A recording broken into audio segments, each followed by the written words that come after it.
Welcome, everyone, to this briefing brought to you by the Israel Defense and Security Forum, IDSF. In Hebrew, our name is Abitchonistim.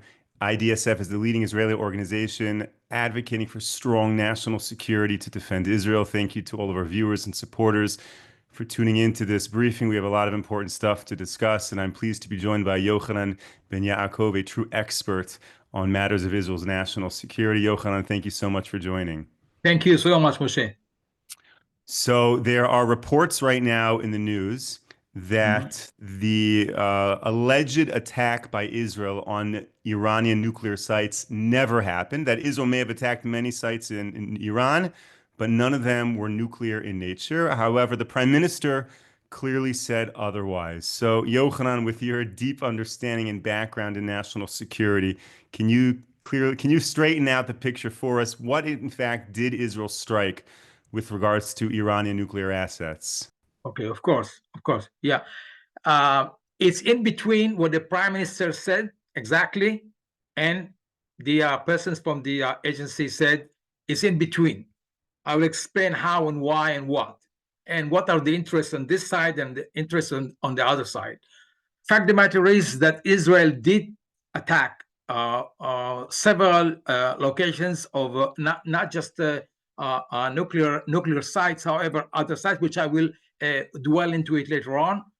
However, there is one site which is extremely supportive of any nuclear development by Iran, which is, the main nuclear center in Iran. It's next to Isfahan. It calls Natanz. I think we have discussed this previously. However, you need a laboratory in order to develop some kind of components which are extremely important in order to just finalize the bomb, not just the atom itself, but you need other components. You need the warhead. You need the type of component which is in the head of the warhead to ignite and to bomb and to make it happen. And of course, you need a container to have inside the solid, all sorts of like benzene or other components, which must be solid. It's not a fuel, and all these type of components are produced and developed and researched in Parchin, which is about 20 kilometers from Tehran, on the right-hand side of Tehran. We will look at it in the map later on. I will show it to you. But the Parchin laboratory, it's very important part. And the Parchin laboratory was not only just the laboratory itself, it did develop other components not only for the nuclear centers itself and its components. It developed also all sorts of components for ballistic missiles, which are very important for the further development of their missiles expertise, and which they are very well aware that only 50% of their missiles launched got through around the target. Of course, they missed many of them, and not to mention that hardly any of them really hit anything because of the Israel defense, air defense industry and air defense weaponry that intercepted practically most of the missiles that have been launched to Israel. So to say that Israel did not, that's not totally true. But to say that Israel have tried to hit Natanz, that's also very true. That did not happen this time. However, what Israel did this time, also in Natanz, they have demolished the air defense systems that they have been installed by the Russians, which is S-300 and S-400 defense systems, which is very similar to the Patriot in the United States and to the Arrow 2-3 in Israel, and to other similar type of systems built in Russia and in China too. There are some in India also, but the top one, I suppose, they are, I think, the most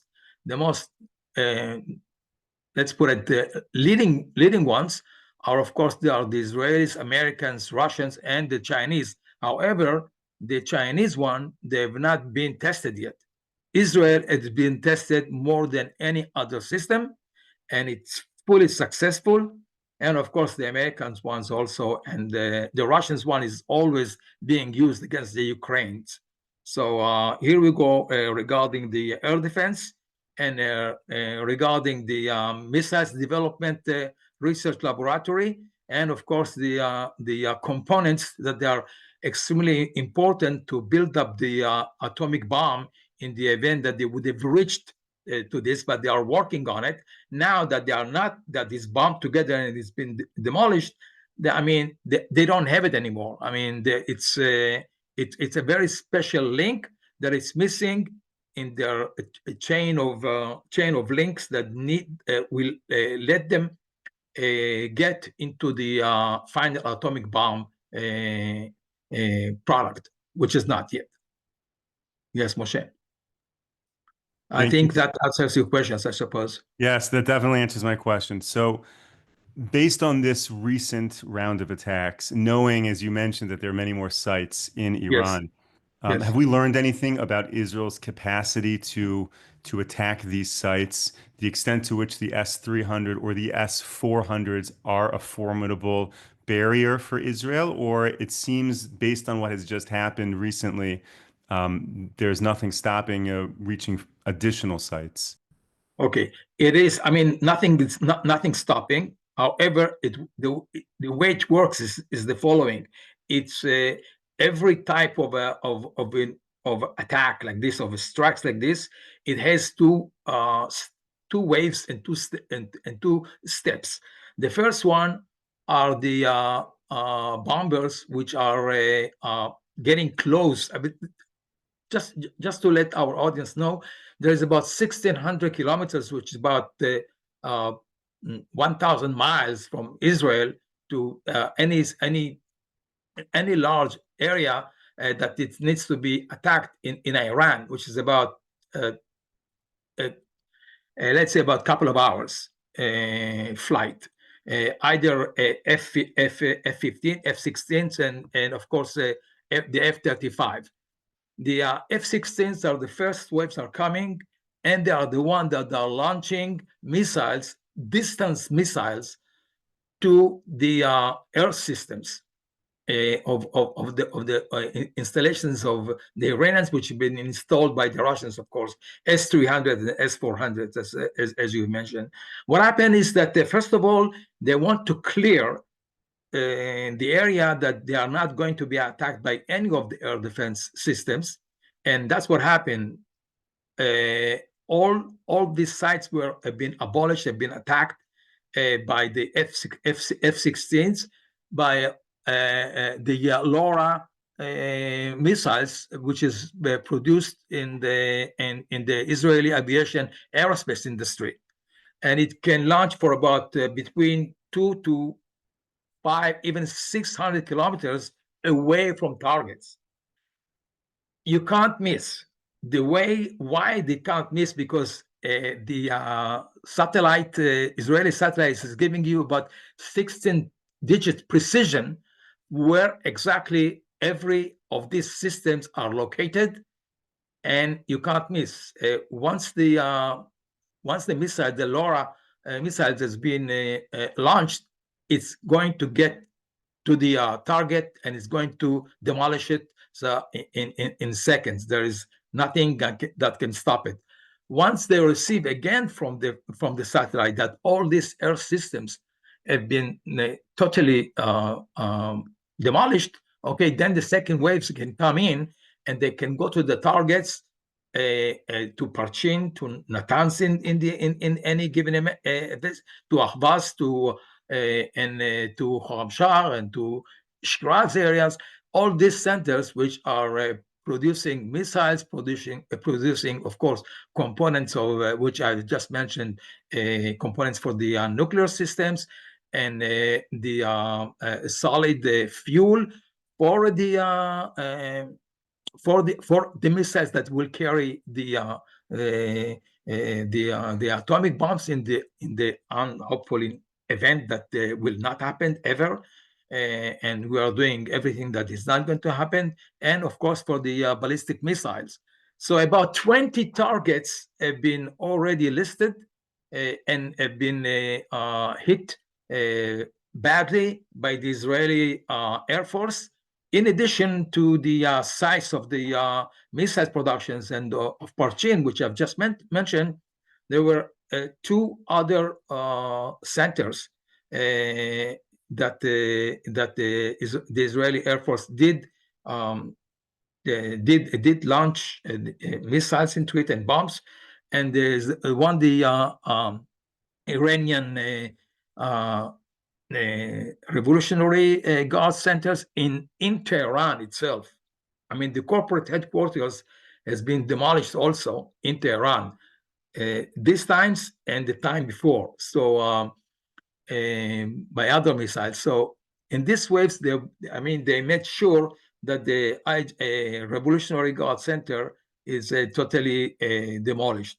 Not only, see the point here that the Revolutionary Guards, they are the ones that they are overseeing everything that has to do with missiles production, development, and of course the nuclear sites are all being under the control and the management and under the command of the Revolutionary Guard of Iran. In addition to this center, there was another location that it was bombed. I don't know if it's accidentally or it was intentionally, but there was a tanker oil that it was also has been damaged badly, and it had a pipe which led to other oil tankers in Abadan. Okay, we've said Ahvaz, we said Parchin, and we said Natanz, and we said Tehran, and of course right now there is the Abadan one is already about 25% of all the targets that we know that has been published that Israel has hit badly, and there are about 15. We don't know all of them exactly, but I think 25% is pretty good. That what was published. Sure. Yeah. Okay, so Yes. Yochanan, you mentioned all of these sites. There are Yes. many dozens and dozens of sites across Iran that contribute to Yes. its nuclear program. So when we even talk about building a US-led coalition to destroy the Iranian nuclear program, what exactly does that mean to destroy the program? Does that mean actually physical destruction of every single site? Is there a critical mass, or is there a point in the development of nuclear weapons and missiles that has to be destroyed? What does that look like? It's not very simple. It's quite complicated. I mean, your question is very important. It's an excellent question. There is a very good, excellent intelligence, not only from Israel and from the United States, also intelligence. It's this intelligence is coming from few sources. And if you remember very well, about a couple of years ago or so, Israel has just snatched the archive of the nuclear archive in Tehran and shipped it just like that. Most of the disks and everything and the informations brought to Tel Aviv and Jerusalem. In that case, it doesn't matter. And of course, the prime minister revealed part of it. Most of it is not being exposed to the public, but we know much of it. And once we know even much of it, and the Iran by now, they know that we know a lot, they started moving all the things that they knew that the Israelis and the Americans by now know, because we do share the information with the United States. So we, with our satellite cameras everywhere, which is 24/7, and which is it's not just one espionage satellite looking over Iran, focusing on Iran. So every move, every change, everything that is moving to another location from one location, it is being followed and it's being registered. So once we know that a particular place has been moved to in a particular area, okay, then we know what's the development inside, and we know how to focus, and then we have an eyes on it, and we are concentrating with our intelligence, not necessarily satellite espionage, but in different types of other intelligence that we have, and we have a very good, accurate intelligence on Iran about every center, about everything that the Iranians are doing. We know about it, and in the needing time of an event that maybe a coalition will be composed. I think it will not be an easy job, and I don't think that they are going to make it in one wave and destroy everything. But it will be most likely in the event that will be composed and will be agreed, first of all, by Israel and by the coming administration, that such a strike can be damaging and will bring totally the entire project of the nuclear project of Iran back to flattened earth. If it will take place, yes, of course.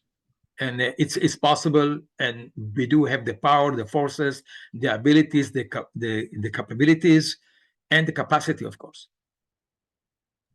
Yochanan, I want to thank you for taking all these questions, and thank you to all the viewers who are sending in questions, whether watching on the live Zoom or watching on YouTube, and then sending in questions before and after, and asking me to address them in future briefings. So, Yochanan, let me ask you a question. You may have just addressed this, but I think it's relevant to repeat.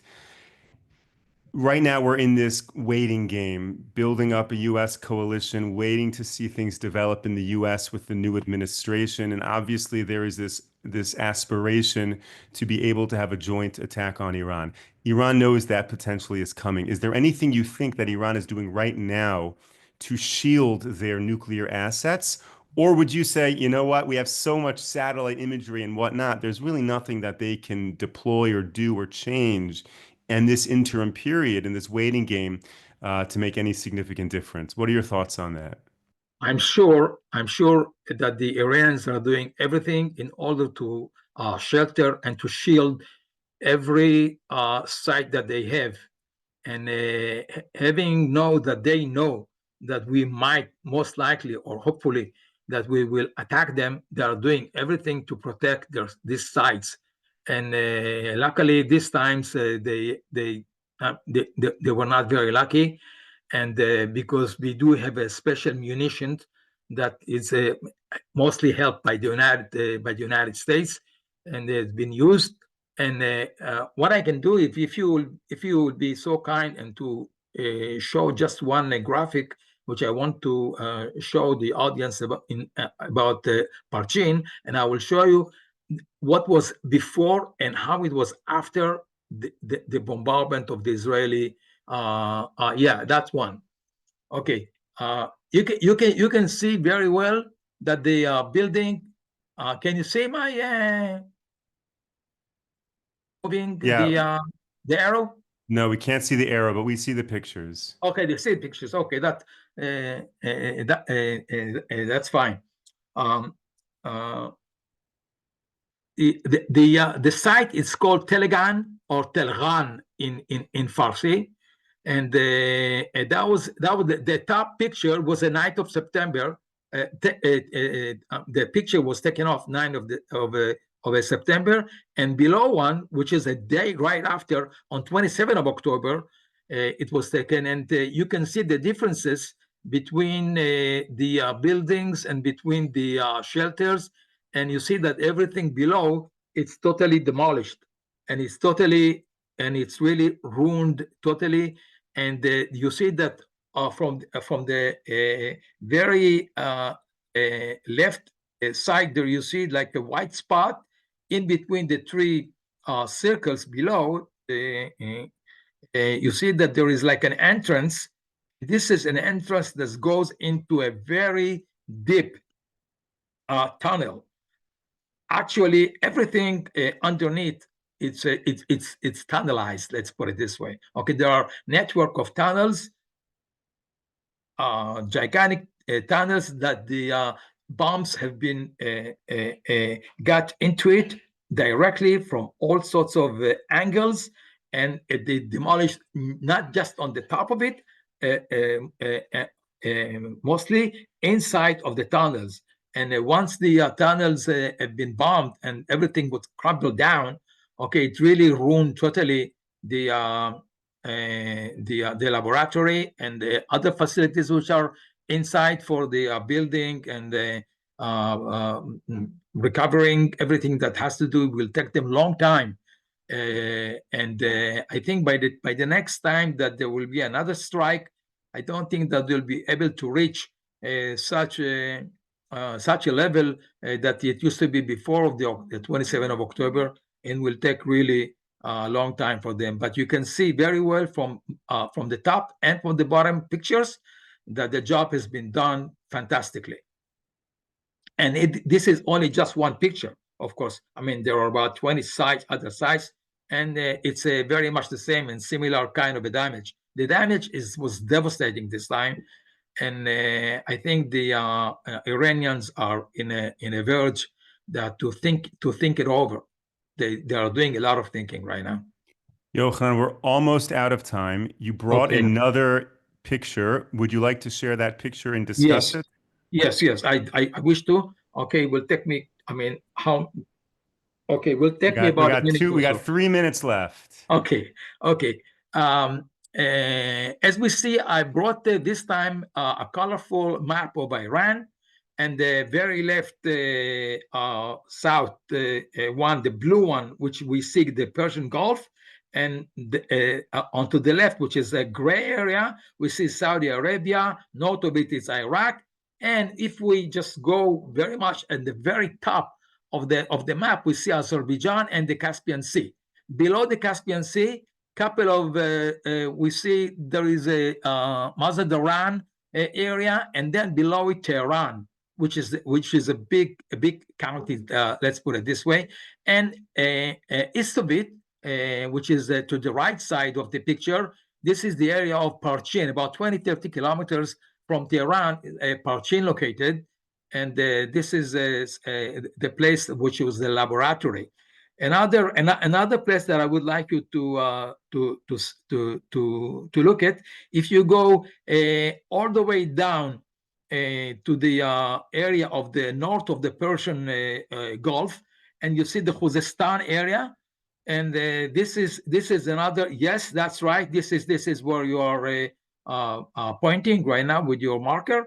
The Khuzestan area is the place that they have many of installations of productions of missiles, and there is the one that I would like you also to look into it. It's the area of Ilam, which is the that area. It's another census of productions of components of nuclear substances and missiles, ballistic missiles. Also, this area was badly hurt. So let's put it this way again. I'll just summarize it. As far as concerned the areas, we have talked about Tehran. We talked about Ilam, the Khuzestan area, and of course the Parchin area, and the Abadan area, which is just slightly below the Khuzestan area, and of course the Bushehr. And we spoke also about hitting a container of an oil to show the Iranians that we can badly hit them economically also. Any other questions from anyone, or we don't have time, I suppose? Yochanan, there are many questions. Your expertise is phenomenal. We need to bring you back again. Thank you so much. Thank you. Anytime. Thank you so much for for joining this briefing, for really allowing us to do this deep dive on Iran. Thank you to all of our viewers and supporters for tuning into this briefing. We'll be back with you tomorrow, 10 a.m. Thank you so Eastern much. Time, 5 p.m. here in Israel. Until then, stay safe, stay strong. Take care, everyone. Shalom.